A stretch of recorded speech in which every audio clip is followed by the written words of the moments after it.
পানি লাগবে কারো পানি। বৈষম্য বিরোধী ছাত্র আন্দোলনের সময় গত 18 জুলাই রাজধানীর উত্তরা আজিমপুর এলাকায় ক্লান্ত শিক্ষার্থীদের মধ্যে এভাবেই পানি বিতরণ করছিলেন মীর মাহফুজুর রহমান মুগ্ধ।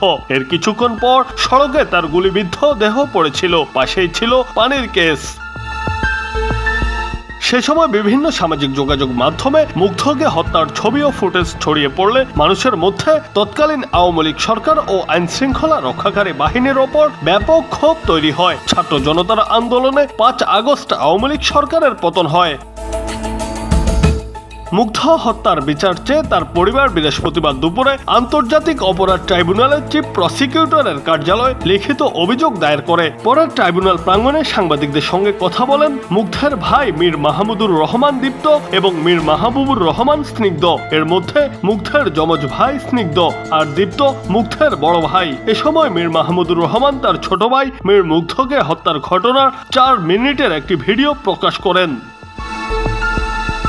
ঘটনাস্থলের আশপাশের ভিডিও ফুটেজ সংগ্রহ করে 4 মিনিটের একটি ভিডিও তৈরি করেছেন মুগ্ধের ভাইয়েরা। তার বড় ভাই মীর মাহমুদুর রহমান জানান, গুলি করার আগে সেখানে একটা বডি নিয়ে এসেছিল পুলিশ। একটা বডি দিতে এসে আরেকটা বডি ফেলে দিয়ে গেছে। গুলি করার সাথে সাথে মুগ্ধ পড়ে যায়। হাতে সেই পানির বোতল আর বিস্কুটের পলিথিন ধরা। রাস্তায় তার মগজ বের হয়ে পড়ে থাকে।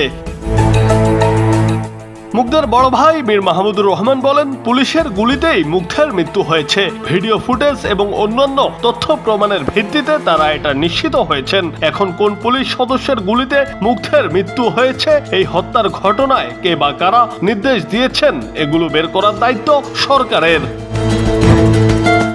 মুগ্ধের পরিবার লিখিত অভিযোগে কারো নাম উল্লেখ করেনি। এ বিষয়ে মীর মাহমুদুর রহমান বলেন, অভিযোগে পুরো ঘটনার বর্ণনা দেওয়া হয়েছে, সেখানে কারো নাম উল্লেখ করা হয়নি। তদন্তে প্রমাণ সহ যে নামগুলো ক্রমেই সামনে আসবে সেগুলো তদন্ত সংস্থা যুক্ত করবে। জুনায়েদ আহমেদ, বাংলা টিভি।